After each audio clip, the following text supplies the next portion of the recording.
Hello, everybody. This is Iced Blood. Welcome to 2015, and welcome to Dark Souls 2. It's a new year. It's time for new beginnings and personal reflection and other buzzwords.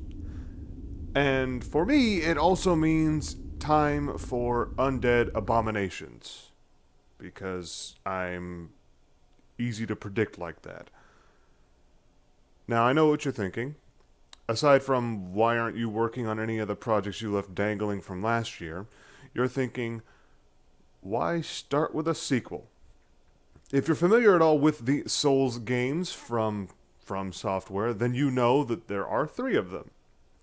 There's Demon Souls, there's Dark Souls, and there's this one, Dark Souls 2. So, if I'm going to kick off the new year with a new series, why start with this one? Why not start from the beginning and work my way up? Why not start with Demon Souls? Well, the answer to that is deceptively simple. I can't. I don't have a capture card right now, and since Demon Souls remains a PlayStation 3 exclusive at the moment, it's kind of off the table for me. Be that as it may, I do have Dark Souls 1 on PC, so I could have started there. Dark Souls and Dark Souls 2 are kind of a package deal, so that would make sense, right? Well, the answer to why I didn't do that is also very simple. I like this one. More than that, actually, is I don't want to just focus on story and character development and narrative structure and all the fancy doodads that I like in gaming. I also want to showcase my appreciation for some games that I really love but don't seem to get the recognition from the rest of the fan base that it gets from me.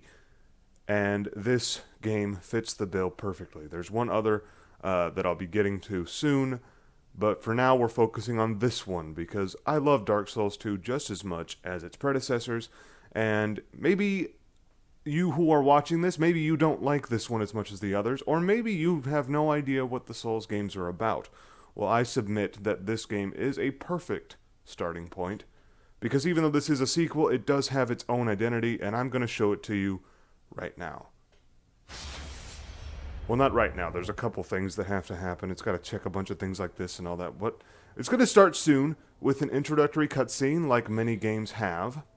So I'm going to be quiet for a few minutes, thankfully, and let you enjoy it at your leisure. I'll see you in a few minutes.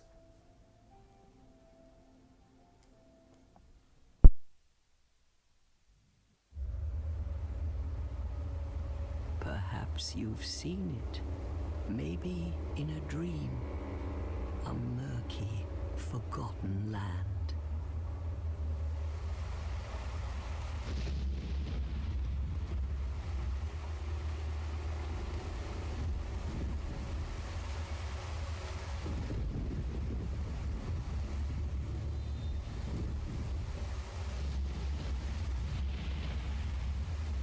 A place where souls may mend your ailing mind.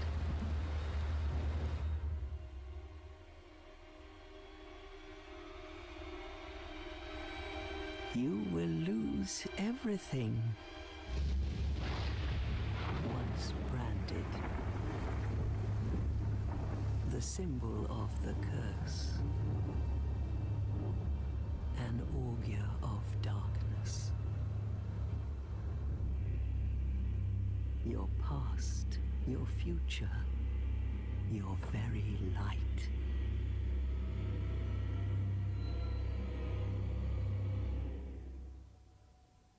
None will have meaning, and you won't even care.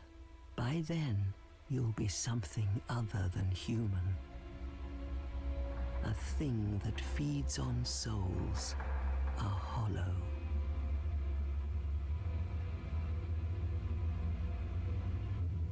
Long ago, in a walled-off land far to the north, a great king built a great kingdom.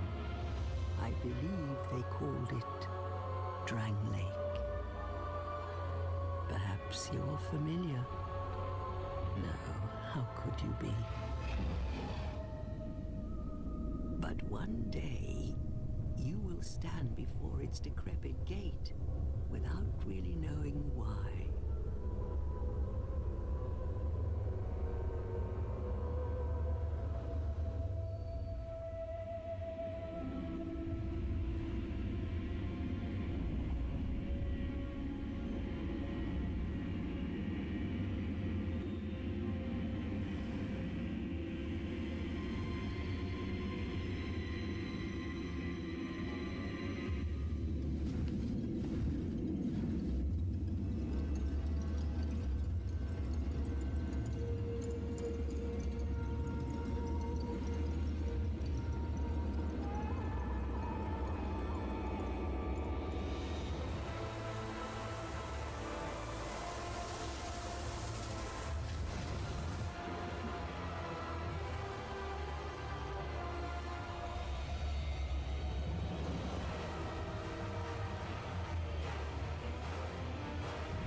Like a moth drawn to a flame, your wings will burn in anguish, time after time.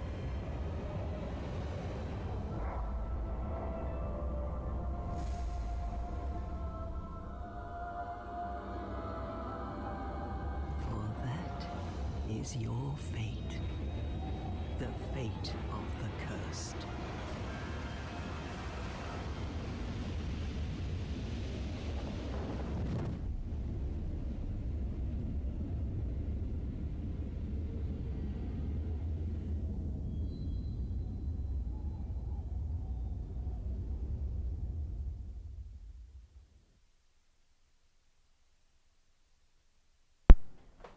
Okay, so there was a lot to unpack there if I were the type to unpack symbolism. But for the most part, I'm not. And that's the thing about this series. It's going to be a little less serious than I might have thought, well, last year. I'm trying to do something a little different here. This is going to be a bit more laid back. I'm going to try and loosen up a bit and make the game more fun, because, that's the whole idea. And this series is plenty dark enough. It's called Dark Souls for a reason, folks. Here we are in Things Betwixt. The first area in the game kind of shows you what you're signing up for immediately. Now, this has been brought up before, the fact that the game doesn't tell you where to go, but with the extra bright light over there, you can kind of tell, I'm probably supposed to go that way. So, the first thing I want to draw your attention to is basically how the game sets itself up. Now, there's a lot of symbolism, and you could argue that it's pretty useless for the most part, and I really wouldn't have much of an argument.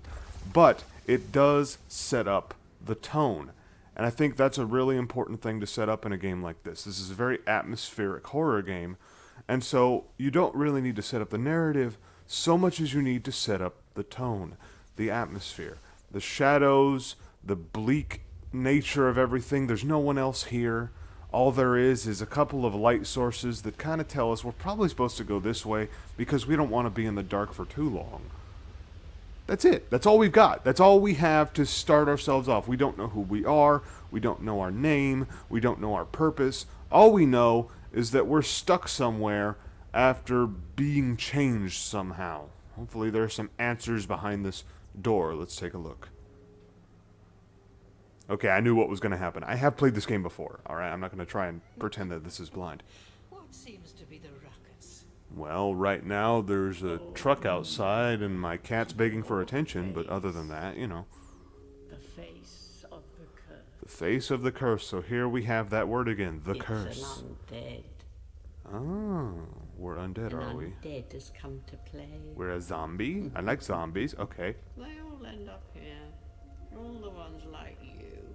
How many like me are there? You spoke to that kind old dear, didn't you? Oh, hold on. Yeah, that lady from the cutscene looks like these folks. You're finished. I just You started. go hollow. Whoa. Yes. you'll become one of them. Hollows prey upon men, feast upon their souls. I wonder what's in that cup. This is the fate of the Is it water? cursed. Is it booze? I don't know. This place seems odd. What is your name? My name? Well, let's see. Can we fit my pen name or my nom de plume or whatever it's supposed to be called? I don't remember. Can we fit that? No. I don't think so. Damn it. Okay, well,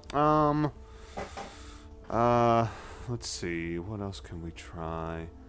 Oh, here's another one. Let's do this. This is even older. This is back when I was like 6. Let's see if this will fit. Viper Flame. No. Damn it. Well, alright.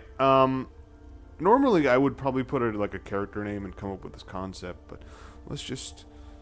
Well, that's weird. Period isn't a period. Okay, well, never mind. We'll just do IB. There we go. There we have it. My name is IB. There, that'll work. Okay, okay. At least you know your own name. I'm not so sure about that. I tried 3 of them. Here's your reward for sharing. Ooh. Was it show and tell? It's a human effigy. Is it now? Take a close. That is a very important item. You will see What that. do you think it's supposed to be? Wait, Think wait. back, deep into your past. Yeah. See, this is interesting. I really like how they integrate character It's an creation, because now we're looking effigy at of you. an effigy of ourselves. And what does that mean? We have to figure out what we look like and who we are. So we've got a few choices here. I'm just going to make a few quick tweaks here. Just make him look a little more interesting than the default. I don't want to be the default, so let's give him a interesting little haircut there. Whoa. Holy shit. Okay. No, he's not the doctor. He needs eyebrows. I guess... Yeah, I guess we'll go with the default. Yeah, that's fine. Okay. What about beards? Ugh. Not so much. There we go. I'm cliche, okay? I like to look like a badass, and this is my theory on what the hell a badass is supposed to look like. What do I know? Well, my name is Iceblood, so I've always kind of had an ice motif in my head about what that means. So let's toss in a splash of color. That's cool. I like that. Now, what's weird is that if you pick the same exact color for your eyebrows and everything as the hair, it always ends up looking a little strange to me. I think that eyebrows and beard should look a little darker. I'm not entirely sure why. Maybe I'm just a freak. I don't know. And then we'll pick the same one for the beard. Yeah, alright. I like that. We'll go with that. What else can we do? Well, gender, we'll stay with... We'll make him a guy. He's fine the way he is. Physique is all good. So let's see. What are we going to start with? I could go with a sorcerer, because that's kind of quote-unquote easy mode, but I like melee combat in this series. I like the knight. So we're going to make a knight. We'll give him some extra healing items, and All people come here for the same reason. here we are. To break the curse. Okay. You're no different, I should think. Oh, I'm different. I'm plenty different. Doesn't stand a chance. Well, that's nice. Well, you never know. What I like about this is actually it's kind of a throwback to the old series, the other games. It kind of gives you an idea of what we're facing here. It's kind of trying to discourage us immediately. Door and trot along to the kingdom. Oh, okay. The kingdom. There's our setting. So this is basically just like the prologue, the prelude, the overture. We're not started really yet. This is the character creation process. Oh, I'll fool you no longer.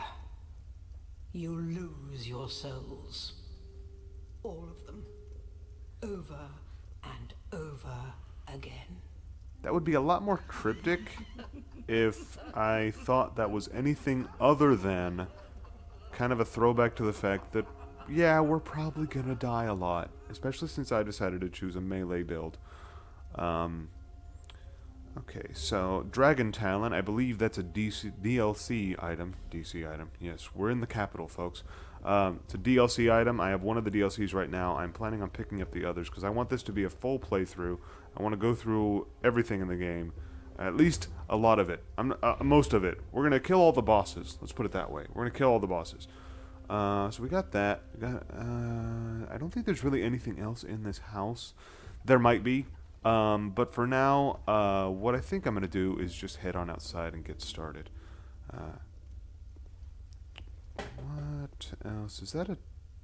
No. No, that's just a box. Alright, so that whole cutscene was really just kind of giving you an idea of what you're getting yourself into with this game. And primarily what that means is... Well, okay, we're going to die a lot because trial and error is the name of the game here. It's the primary mechanic for the Souls series in general. You die a lot. That's how you learn. And that's the thing, a lot of games, you know, death is a punishment. This one, it's just part of the process. We're already undead. Even though we look perfectly normal, even though we look perfectly human, we're not. We're an undead. We're a zombie, basically. And, well, I think undead might be the natural state of these worlds. I say these worlds because, again, the Souls series in general has pretty much the same mechanics, even though they have different settings and different worlds. And the process basically means that in order to fulfill our goal, just look at this. Look at this. Oh, it's gorgeous. Okay, in order to fulfill our goal, we're going to have to pick up souls. Now, this is a tutorial level, but I know what's here, and I'm not going to take up any time here. We're just going to go straight forward. Basically, these branching paths offer some teaching points. If you're new to the game or new to the series and you want to see how the mechanics work, you just go into those little side passages. But if you know what you're doing, I've already played through the game once. You know, it took me about 95 hours, I think, to beat all the bosses, and that was before the DLC. Since I know my way around already, I'm just going to move straight forward. So what we're doing, a lot of messages here. We're playing online, so other players can leave messages for us. I'm just going to move forward, and I'm going to show you the hub world. This is the place we'll be going back to a lot. I'll probably start off a lot of episodes here. This is Majula. Now, it's really nice and sunny, and we're by the beach, really nice, kind of picturesque, but really, it's kind of made all the more depressing for that. I mean, look around here. We've got, well, it's a really rocky outcropping, but look at that. There's a gate right there. This was a building. This was somewhere people lived before. These were probably walls meant to, you know, stave off invaders or wild animals or whatever. It's all been ruined. And this nice, soft music, meant to be soothing, just comes off as kind of eerie to me. Now, maybe I'm just weird, but I get the feeling that that's kind of what they were going for. This is a very light area, a very lush area. And that's the thing, there's a bunch of dead trees around, a bunch of ruined buildings, and I'm calling it lush. That's kind of giving you an idea of what we're going to be facing in the rest of the game. This game world is huge. There's a lot we have to cover. But first, let's meet somebody.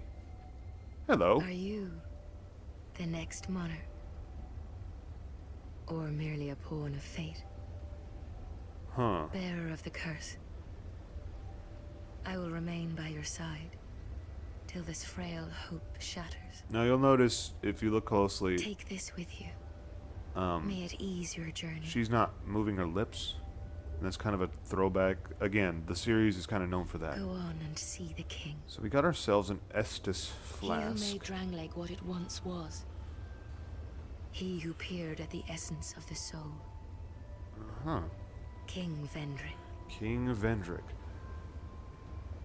We may now level up by the power of the Emerald Herald. That is the Emerald Herald, you can tell by her green cloak. So, let's put on our Estus flask. There we go. That's our healing item. It'll restore whenever we sit down in a fire. Green glass bottle of unknown make. Fill it with Estus at a bonfire and drink from it to restore HP. The nature of the link between the Estus flasks and the bonfires that illuminate the world of the undead is entirely unknown. But that is of little concern, for any undead knows the value of these precious flasks. So, Estus flasks were introduced in Dark Souls 1, and it was your renewable resource. You started with 5. Now in this game, you start with a grand total of 1. In order to get more, you need to find Estus Flask shards and bring them to the Herald. Now, as it so happens, I know where one is right here in the beginning. But this was an introductory video kind of showing you what's in store for the new year, so I'm probably going to stop the video right here, and we'll see about getting some stuff and getting ourselves started, maybe jump into some combat next time. Hope you enjoyed this video. If you did, please remember to give me a thumbs up, maybe some comments, maybe strategies or something that you might know, and subscribe so you know when the next video comes out. Alright, that's going to be it for me. Bye-bye.